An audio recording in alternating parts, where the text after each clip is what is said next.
actually. Good morning, everybody. How we doing on this fine it's here? Friday. Friday morning it is. I normally keep my go-to beanies right there. I was looking for my blue one, but we'll with the good old faithful, even though we got the blue one this morning. Good morning. How we doing? It's been a great week. An electric second half to the week. Wednesday, Thursday, Friday have come in hot. We've had our swings that have been simmering and they've come through for us. And then we have, a number of swings that we entered this week and shorter term positions that we entered this week that have been doing great work for us as well. So, Disney, BAC, the list continues. FCX continuing to push, continuing to pay. The past 2 weeks has been a time where you aren't paying explicit attention to the market indexes. You're really paying attention to individual names. So we played SPY a bit, but for the most part, all we're doing is focusing on individual stocks that are moving, that have bullishness on higher time frames that will carry us through the chop. And then, making sure that we're maxing out our accounts, trading those. So that's been the strategy. That's been what we're up to, and I'm excited to keep that going and finish strong here this week. Now, in terms of what we've got going on today, not too much news, so I'll move through that quickly. All right, got a few headlines here. Yes, gotta go ahead and take my brother to the airport. But as always, we're here to get 1% better each and every day. Right, that's what we're looking to do, and then that compounds amazingly over time.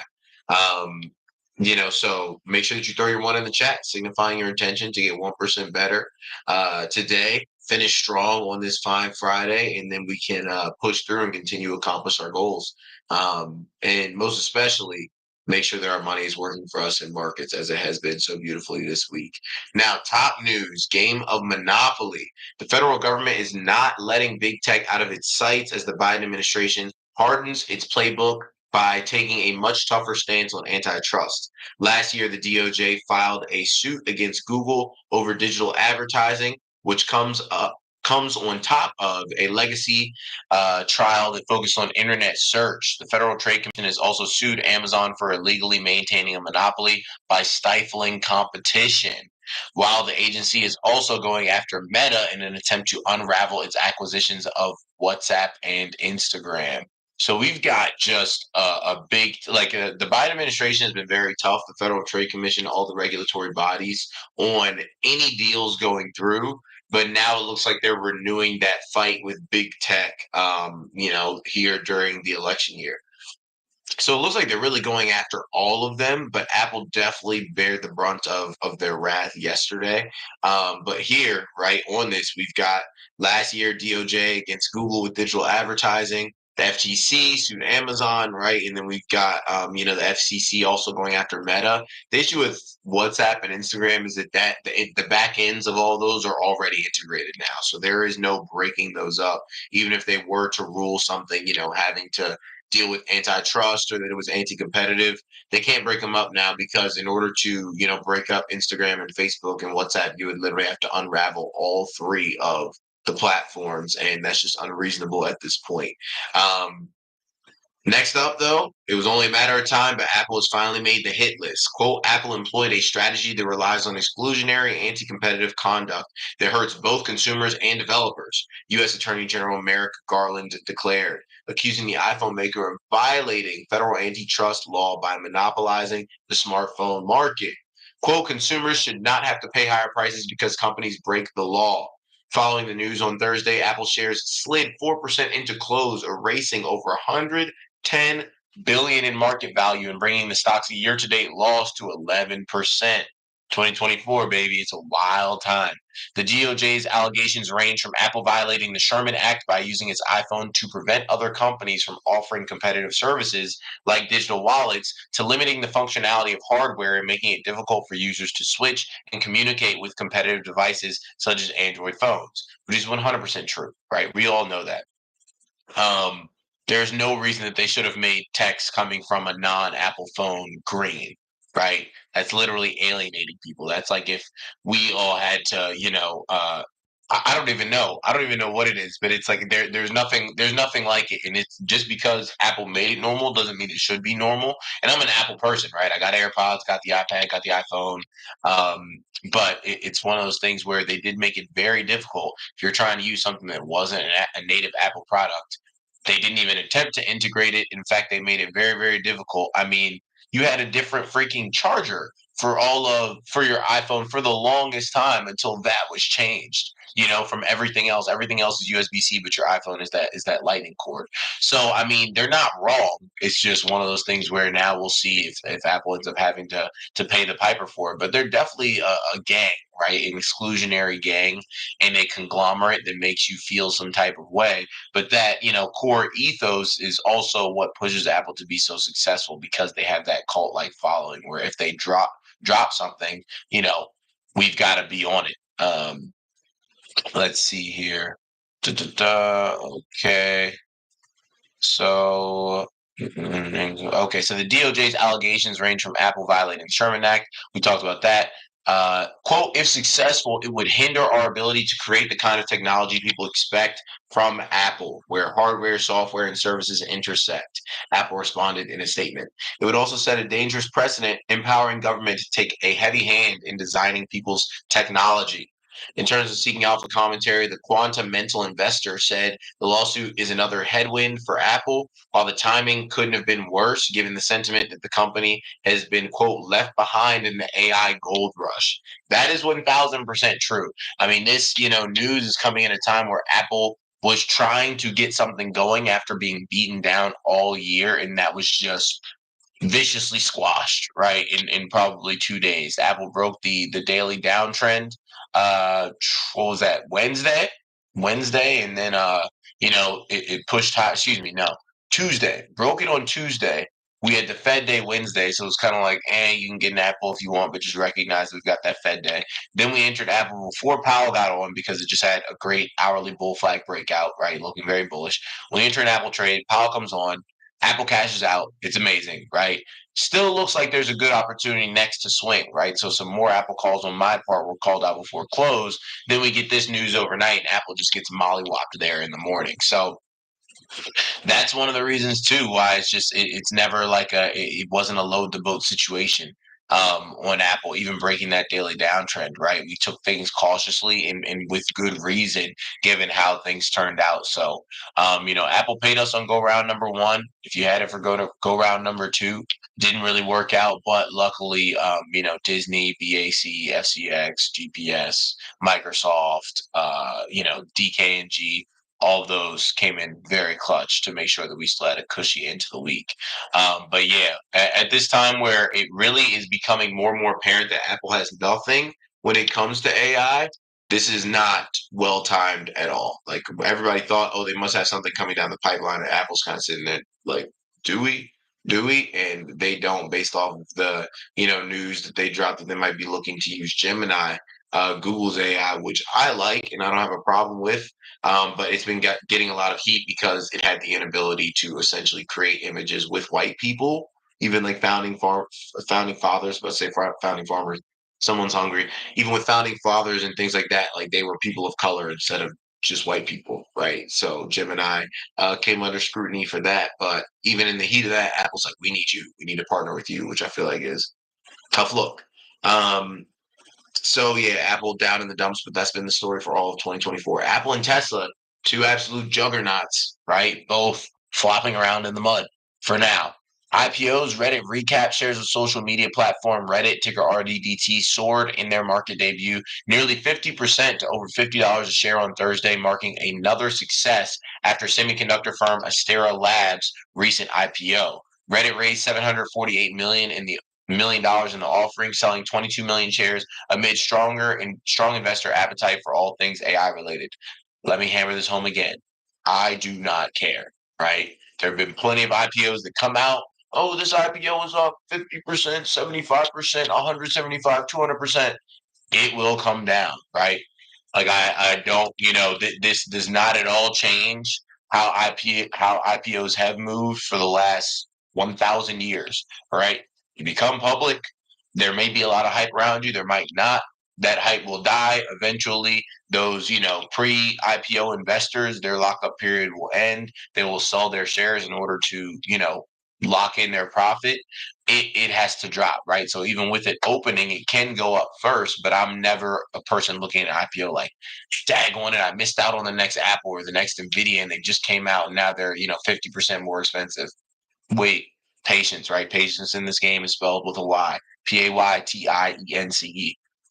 CEO Steve Huffman, this is a Reddit, said there was a lot of momentum to keep the business success story on track, although some popular subreddits like R Wall Street Bets and R Stocks were bearish, calling it a pump and dump scheme. Seeking Alpha analyst Prop Notes also called Reddit the ultimate boomer bust stock. Yeah, appropriate. I feel like it's just going to go straight into meme stock territory. It has to. It's only right. Consumer news: Burger by drone, DoorDash ticker Dash, and Wendy's ticker Wen WEN, and Alphabet's GOOGL drone unit Wing are all making it happen. The service, which will start in Christiansburg, Virginia, will enable select local consumers to order eligible menu items from Wendy's through DoorDash Marketplace and have them delivered via a Wing drone. Future is here, people. Typically in 30 minutes or less. While analysts have noted the need for drones in disaster zones or in areas like critical medicine and healthcare support, the concept and success of delivery for discretionary items have been debated. Yeah, I mean, that'll be cool, right? The future is now. You guys, if you guys checked out what I talked about last night on Q&A, that open interpreter. By the way, I saw the messages this morning too for everybody who wanted that Q&A. That is literally being uploaded now to Kartra. So I'll be able to post that in the group in a bit. But if you guys check that out and watch that whole video, crazy, right? If that works, as advertised, we've just got insane AI hardware that is coming out. A bird, a plane, no, it's a burger. Actually, plus imagine I want to see how it works. I feel like it has to be in some type of like specific casing, of course, because there's no way you're having anything that isn't smell proof flying through the air and it not getting attacked by birds. Like I'm seeing like a drone just flying and it's, holding like a McDonald's bag and you just got birds just pecking at it. So I doubt that it'll end up being like that, but it's a funny visual. But anyways, if you guys didn't check out that open interpreter link, check that out. That new piece of hardware that they have, that O1 Lite, crazy, right? Literally Iron Man, Jarvis in real life. Pretty amazing stuff. So, and that makes it even tougher for people like Apple that are just nowhere near there. But it also speaks and is a testament to the power of open source, right? And a few super talented developers putting their mind to something, right? Everybody wants to keep things closed source, make it proprietary, charge people through the roof. But open source, you get stuff done faster. People also might say that, hey, it can make for security issues. Da da da. That can go on to be debated, but some of the most amazing, some of the most amazing discoveries have happened via kind of like an open source model when it comes to development.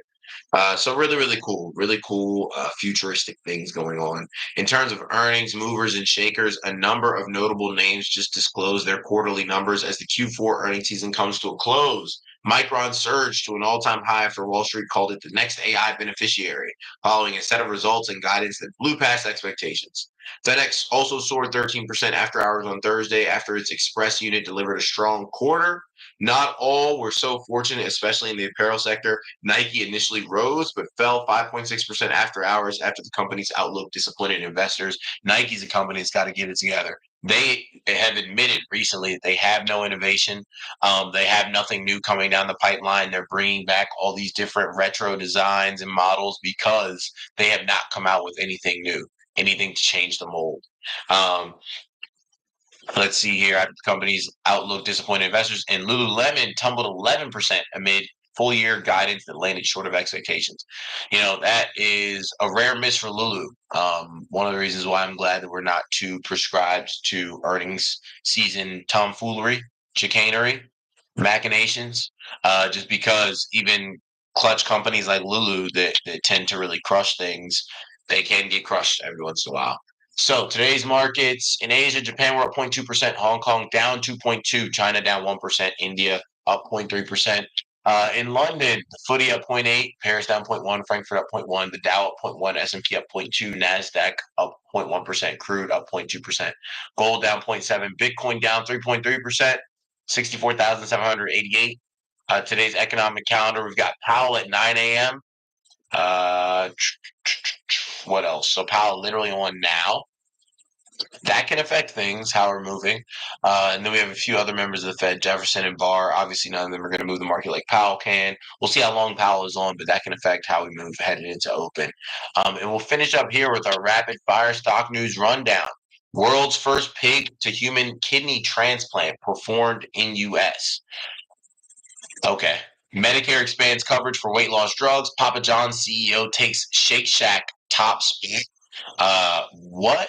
I hope that's not Papa John himself. No way, because Papa John has not been the current CEO, because we know that guy's dealing with some issues. Non-binding, UN adopts first global resolution on AI. Boeing's airline customers seek meetings with board. Yeah, probably. It seems like it's about that time. Disney, ticker Diz, in focus as influential proxy firms back pelts. Or influential proxy firm backs pelts. Ex-Treasury Secretary Summers questions Fed's rush to cut. Coming up, what do you mean Fed's rush to cut? They got to cut, or else we're going to start having these bank failures again. Coming up, Xi Jinping plans to meet U.S. CEOs in China. Darden, ticker DRI, dims outlook after soft quarter for Olive Garden. DWAC vote, Trump stands to gain $3 billion if SPAC merger cleared. And yeah, there I was looking at DWAC. It's a meme stock, right? They're super expensive contracts, IB through the roof, all that stuff.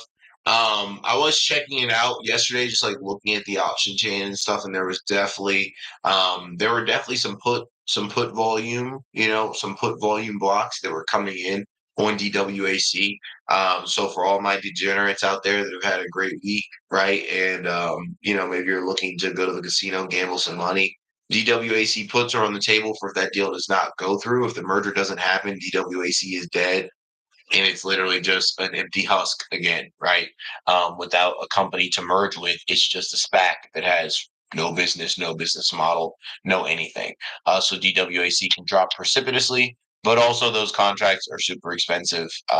So, it's a lottery ticket. Play with it as you will. But that'll wrap us up here on another great week. I'm excited to finish up March, get into April. Got my mom's birthday this weekend, get to celebrate the woman that gave life to me. Always exciting to do that. She didn't just do that. She also set me on the path that I'm on today. And it led me to all you beautiful people, right? Being able to do what I love. So everybody make sure you have a great weekend. Let's crush this last day of markets. I'll see you back here on Monday for our next Premarket Prep session. Have a good one.